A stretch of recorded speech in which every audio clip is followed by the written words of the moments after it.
Hello, we are live. It's your host here. Yuji is here. With me, as always, is the lovely Red is Sus. How are you today, Red?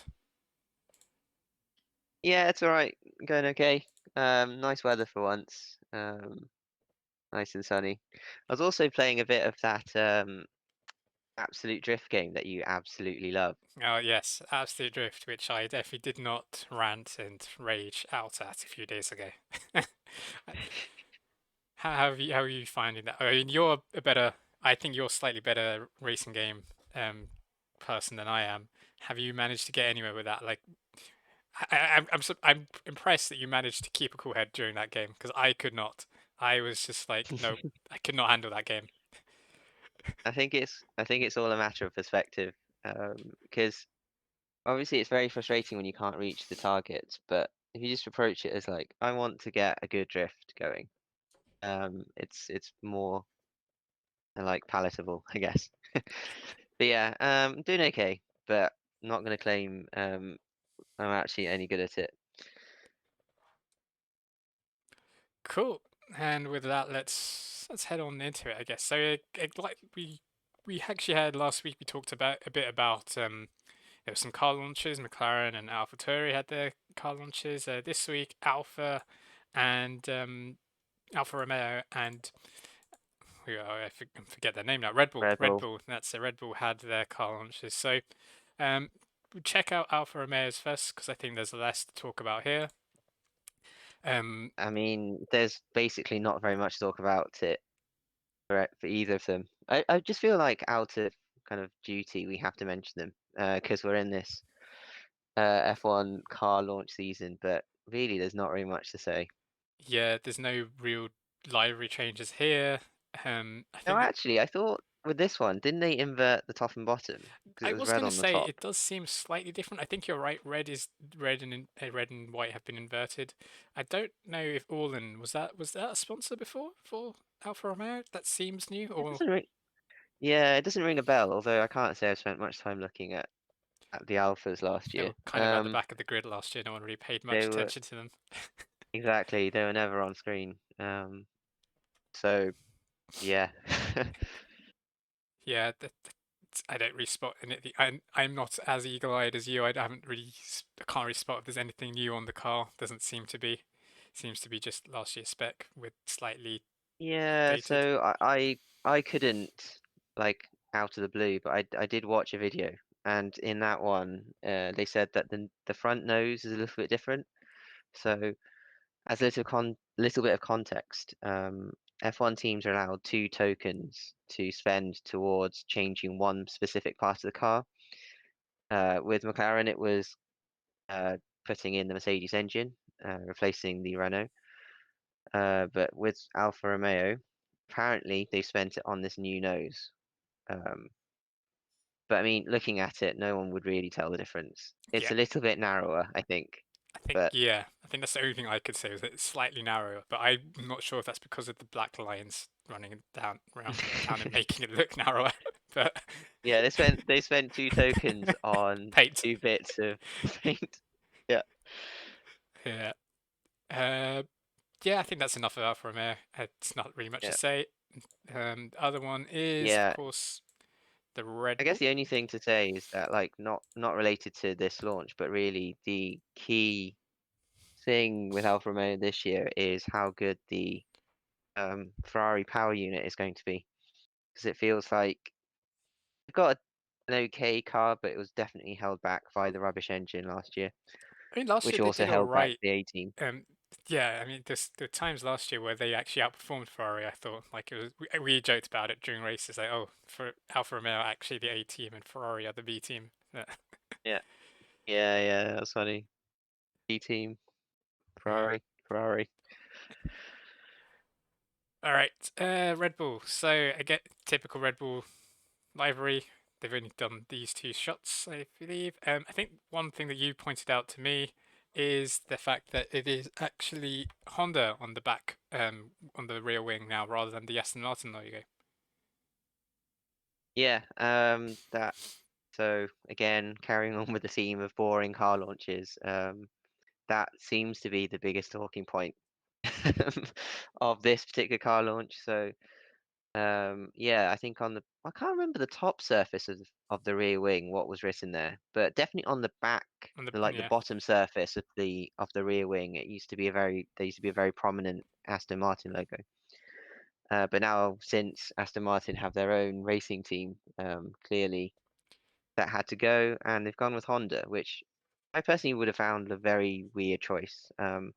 Given that Honda is exiting the sport at the end of this year, I don't know why they surely won't be that incentivized to spend that much money on advertising in F1. So I would have thought that is well, the back of the rear wing is prime real estate for like a title sponsor even, or like a really, really big sponsor. But yeah, they've gone with Honda, so Yeah, that's a good point. You'd don't know, think that might be financial reasons. possibly, but if you do raise a good point about its back of the rear wing is a very prominent shot, and if if Honda are only going to be in it for this year, you'd think Red Bull would bring gets and it's in this attractive prospect. Red Bull are like well almost certainly going to be the second quickest car, possibly the quickest. I wouldn't bet money. I bet money on them being the Well, second quickest, but not the quickest. Um, so yeah, you'd think that would attract sponsors, but no, that's a good point.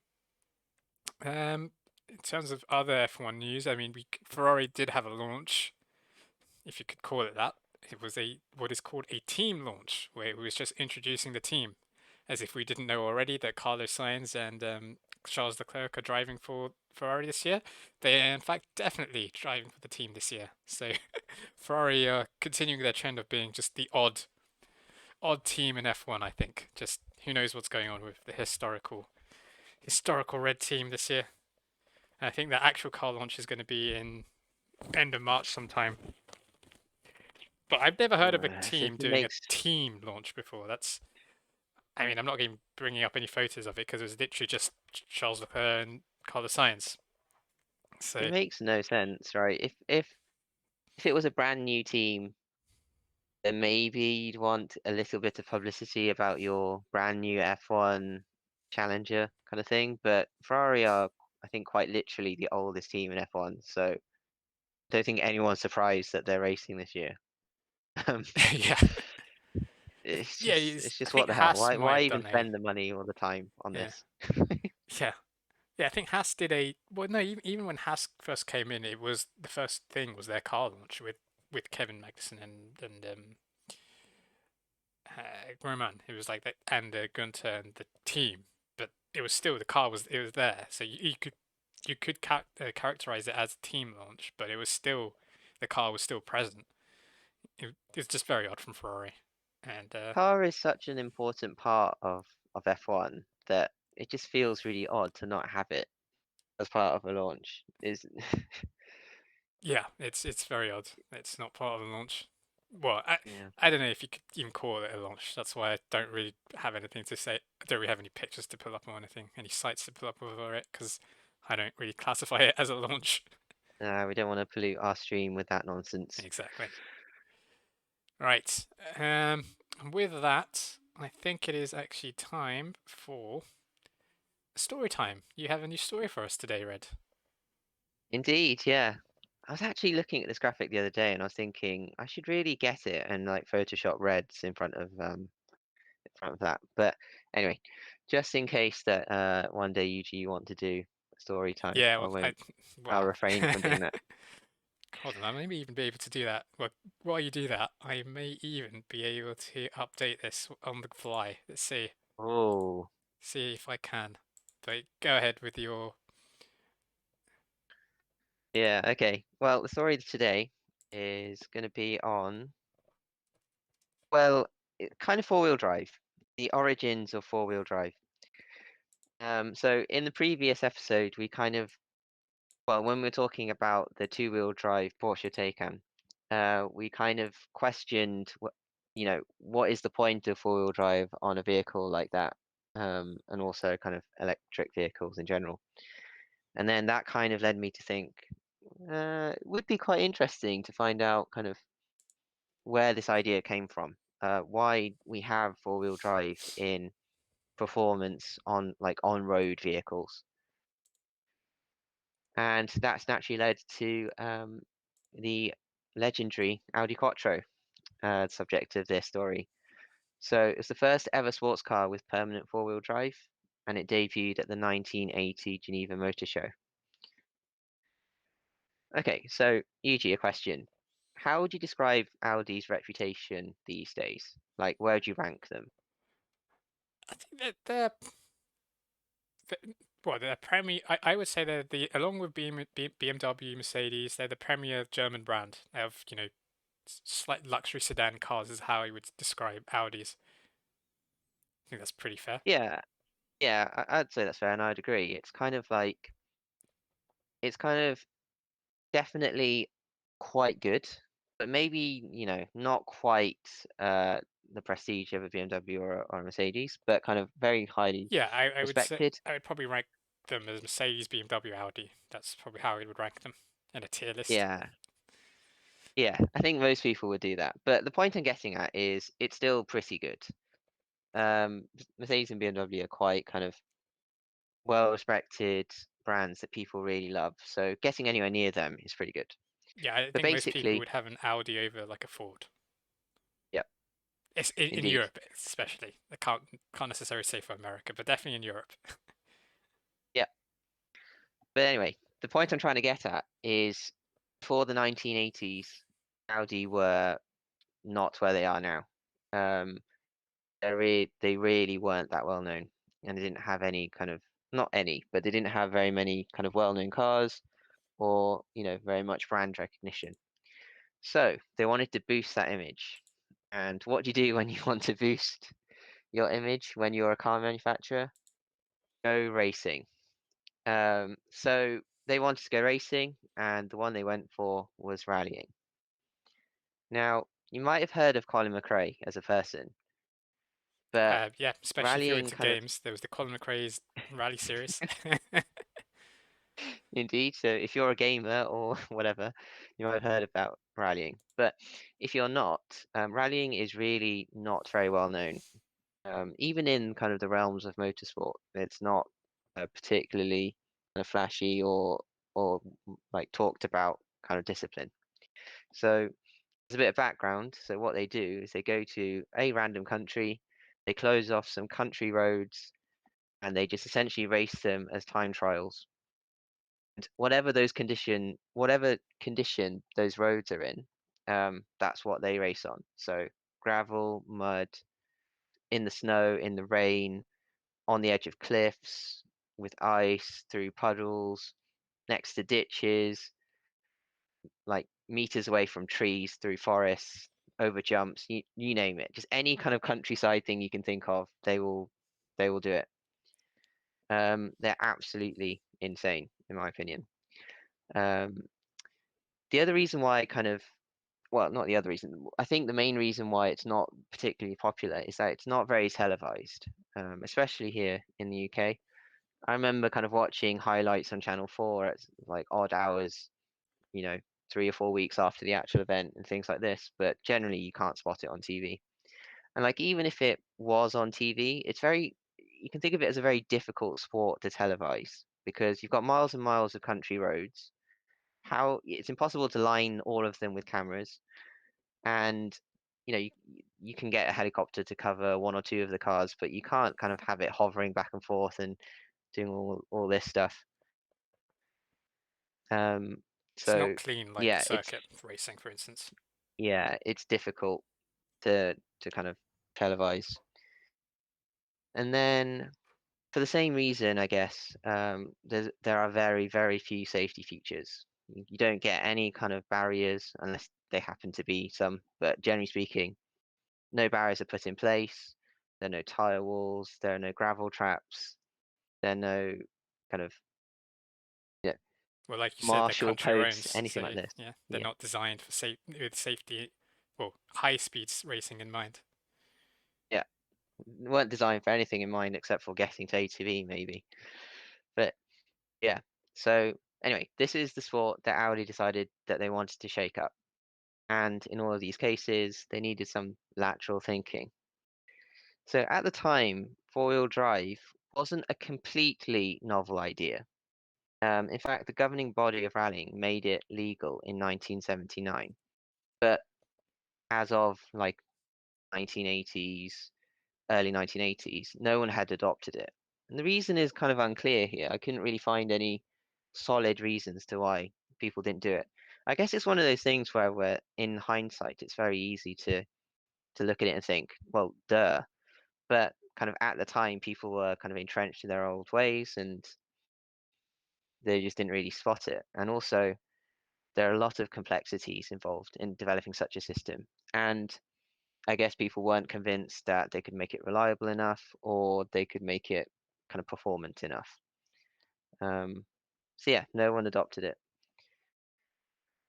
Around about this time, then Audi were testing um, the a vehicle called a Volkswagen Iltis, um, Never being heard of kind that. of yeah. So basically, the two companies are kind of intertwined, even though they are kind of Audi and Volkswagen. And the Iltis was basically like a 4x4 work vehicle designed for military use and like random things like forestry and that kind of thing.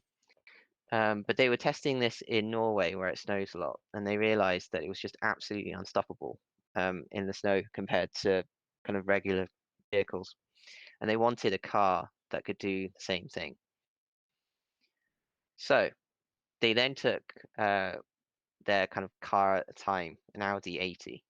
I don't actually know what that car looks like or anything like that. But anyway, they took one of these and they hacked a four-wheel drive system in that resembled something a bit like the one on the Iltis. And the story goes that whilst testing this prototype, VW Group's development director gave the car to his wife for a trip, for a shopping trip to Vienna. And she drove it, came back and said she complained that the car was like hopping and skipping, and not smooth. So I guess here, like the story is they fixed the hopping and skipping, but let's just do an aside here. Why do we think the car was hopping and skipping? Well, let's take a step back and consider a two-wheel drive car, and consider the case where both wheels are driven by one connected drive shaft. Then, when you're going in a straight line, everything's fine. But as soon as you start to go around a corner, what happens? The outer wheel needs to travel a longer distance than the inner wheel. But because they're linked together, that causes a bit of a problem because they must rotate at the same speed and therefore must travel the same distance if they don't skip. So one of them starts slipping and that you get this weird like skipping motion. The solution to this phenomenon is called a differential, and we'll skip over the details. But basically, it's a mechanical setup that allows the two different wheels to rotate at slightly different speeds, but still allows the engine's torque to be transmitted through them. You sure it's not witchcraft? Sorry. Uh, no, uh, I actually learned how a differential works through a Lego kit when I was young, so I can tell you it's not witchcraft. Can be made in plastic. But anyway, yeah. So going back to our original problem, so why was the four-wheel drive car hopping and skipping? Well, basically, it's the same concept, except for instead of the left and right wheels, it's now the front and rear axles of the four-wheel drive. So you can imagine when you're going around a sharp corner, the front two wheels might not be necessarily traveling at the same speed as the back two wheels. So the solution, therefore, is the same, is to put in another differential, this time between the two axles. Right. Okay, so this sounds kind of simple, right? So we've got all of these bits and pieces that we've already kind of engineered and we know work. So what's the big deal? The big deal then was packaging. Now, this might be a bit difficult to explain without kind of drawing a diagram, but I'm going to give it a go anyway. So if you think about it, you've got the engine at the very front of the car, near the front axle, and then you connect a gearbox from the back of that, kind of in the middle of the car. Not really, but kind of relative to the rest of the components. And then this needs to connect to a central differential, the one that kind of does the front and rear axles that we just talked about. And then you've got your front and rear axles. The problem is if you think about the flow of power, it kind of goes from the engine through the gearbox to the center of the car, the central differential, and then it needs to go back forwards to the front axle. And you can imagine all of these drive shafts and all of these things. It's just very difficult to package in such a small space. Also, it just makes things kind of a lot bulkier and a lot heavier, and something that's kind of not suited to a small rally car. So, what was the solution? It was quite simply a masterstroke. This took me a very, very long time to research and understand myself, but I finally got there. The key point was that the gearbox's output shaft was made a bit bigger, but it was made hollow, and that hollowness goes straight through the whole of the gearbox. So when the output shaft connects to the central differential then puts the front way's power back through the entire gearbox through this hole in the kind of output shaft. So you kind of got like two things rotating inside each other, saving a lot of space and making the whole thing really compact. So yeah, so they engineered that system, made it really compact, made it durable for rallying, and Set about yeah, the dominating the car enjoyed. championship. Yeah, exactly. Enjoyed much success against its rear-wheel drive competition in the 82 to 86 seasons and kind of really put Audi on the map. To this day, Audi still uses the Quattro name for its four-wheel drive systems, and practically any vehicle they sell now you can get in four-wheel drive with the Quattro name. There have been a few enhancements and variations, but to the best of my knowledge and what I can find, basically it's still the same in principle, which is quite incredible given that it's now 40 years old. Oh, and also something to note is since the debut of the Quattro, um, all subsequent all rally championships have all been four-wheel drive, save for one, which is quite frankly amazing that it's influenced rallying in such a way that okay, all future championships now must be four-wheel drive, apart from the one instance where it wasn't, which is probably if you are a car lover and fan of I was going to say the Top Gear trio, but obviously they're no longer the Top Gear trio, but the Grand Tour trio. They did a story on the one time since when the one time since the Audi Quattro's debut, the rear-wheel drive cars won the World Rally Championship, which was the 035. The one time that the Quattro was actually beaten in a championship when it was entered in rallying, and which is quite an incredible story in itself. But it just goes to show how dominant and how influential four-wheel drive systems have been in rallying. That since its debut, that almost all the time you four-wheel drive, like even more than almost all the time, 99% of the time now you need to. Actually, I'm just going to say it. It is you to win the World Rally Championship. It needs to be four-wheel drive. If it's anything other than four-wheel drive, you're not winning. Yeah, I think so. I just feel like anything you can develop that's good enough to win two-wheel drive would be even better four-wheel drive. So it's just yeah, especially with modern engineering and things like limited slip differentials and torque vectoring, I just feel like it's just impossible to have two-wheel drive only. Indeed. Right, and with that, okay, so we have two potential topics. Which one do you fancy going on? Do you want to? Do you want to discuss the Where is it? Where is it now? I've lost it. There it is. The Gordon Murray's new Yeah, cybercar, the yeah. T50S. I think we'll discuss this. Let's do that. So, oh, and get this back up and this. So this is the T50S. So Gordon Murray, for anyone who doesn't know, Gordon Murray was the original designer well, originally he was an engineer in F1, a very famous engineer who worked on Brabham with the fan car. Then moved to McLaren during when Senna and Prost were there, and he was instrumental in the '88 car being arguably one of the greatest F1 cars of all time.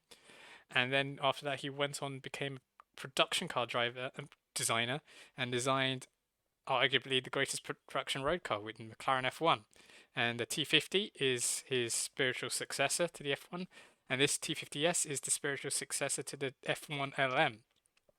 Quickly, the F1 LM is basically there's only 5 F1 LMs. They're a tribute to the McLaren F1 GTRs, which won, but it won Le Mans in its first instance, which was quite a feat.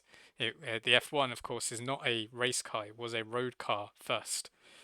Typically, you'd find race cars become road cars. Normally, you don't have road cars going and becoming race cars, which makes the F1 success at Le Mans even more outstanding. But back to the T50S, this is the successor. I am quite a fan of this. It looks fantastic to me. Yeah, I have to agree. Kind of the spiritual successor. Well, okay, so this car has so this is the T50S. There's also a T50, which is kind of what this car is based upon. And that one is, I guess, more akin to the normal F1, and this one's the LM. The T50, I really liked because it basically looked like an upgraded F1, and I always thought the F1 looked really cool anyway. And this is just like the same, but on the LM. It I think it's one of those things where you just have to like it. There's not really two ways about it. It's just like it's not busy in design. It's just elegant and timeless. I think this will forever like one of the criticisms leveled at the F1 is that it's a bit you could say it's not boring enough. It's not sorry. It's a bit boring compared to other hypercars, but it's more of a it will never be ugly car. It would never like the Zonda. I think is a prime example where yeah it looks cool, but it's not. I wouldn't say it's elegant. It's kind of all over the place. And Yeah, I actually old Lambos. slightly I know exactly what you're saying. Actually slightly disagree on the Zonda itself because I feel like if you look at one of the first, okay, the new ones with all the flicks and stuff look a bit busy. But if you look at the very first Zonda with kind of modern eyes, it does actually it's starting to look a little bit like old and Classic. timelessy. Yeah, weirdly speaking. But I agree with what you're trying to say overall, is that I feel like a lot of modern day hypercars are styled to look cool now, but when we'll look at them in 10 years' time or something, they'll look really, really busy. They'll look really dated in terms of their design. Whilst I think the McLaren F1, it didn't look kind of ridiculous at the time, but it's aged so incredibly well. Um, it still looks amazing, right? Like as if someone made one today, you'd be like, It oh, still looks this modern. looks really good. Yeah. I think this S version is straying a little bit into the maybe it's a little bit overstyled Yeah, the back compared is a to bit the overstyled, but compared to the yeah, base. yeah. Like I don't for example, I personally think that that vertical tail fin thingy, the one that joins kind of the back of the roof to the wing, Yeah. I'm not sure I'm not sure if I like that.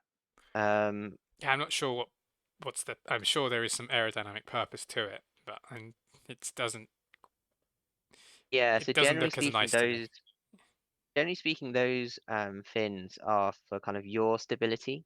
Um So that yaw as in kind of if the car, like when you rotate the car, when you turn the car. So at high speeds, you don't want it like jittering about. So that's what that's for. At least that's what they are used for in Le Mans racing. Um, I think in this case, I mean, I'm not an aero expert, but I feel like in this case, no one really is going to be driving this car at speeds high enough where they will notice the difference of that. That actually brings me on to the next question. Do you know if this is a track only or is this a actual? This will be allowed to be on road. Ah, that's a good point, actually. I don't know anything for certain, but I got the impression that it was still road legal. It's interesting. Yeah, I do kind of wish it was road legal. I hope it is road legal, I should say, because I'm not a massive fan of these. Like I think what was it, the P1 GTR, the LaFerrari FXX, whatever XX it was. Um, The FXXK, yeah, FXXK, yes, that was it. Sorry, I'm not. I yeah, mean, they're really interesting and great cars, but I'm not a massive fan that they're only track only. I think that's a bit like if you want to experience a track only car, you might as well just go buy a GT3 car, and then go around. And then if you want to go to circuit, take if you have enough money to buy these kind of cars, you have enough money to buy a um one of those things that carry a car to your track. Say you you might as well buy a GT3 car and then go around a few laps to get even a greater experience, I think. Um, yeah. I feel like maybe you want a softer car than a GT3. I feel like an actual race car, like built to GT3 standards, is just too brutal for anyone who isn't like reasonably experienced at driving race cars. I feel like I feel like if you just put like a rich person in one of those, they'll just spin it immediately or something. Like, it would be but I don't amusing. know. Maybe I'm true. The interesting thing about those FXX Ferraris is that, so as we said, they took the latest kind of hypercar of the time and took the lights off it and give it a bigger wing and stuff and made it kind of track only. And the interesting thing about that is not only um, kind of all that stuff about on purposely making a road car not roadworthy, but also the fact that you couldn't actually own it in the sense that you couldn't just have it Yes, in your garage or something. Ferrari It kept it. would Ferrari kept it as part of their own garage, and they would fly it to whichever racetrack you wanted to go to and race the car at. But you so it would be there for you, as it were, as you arrived. But you couldn't have it yourself physically. You couldn't keep it anywhere, which I just found like a ridiculous concept. It But was indeed.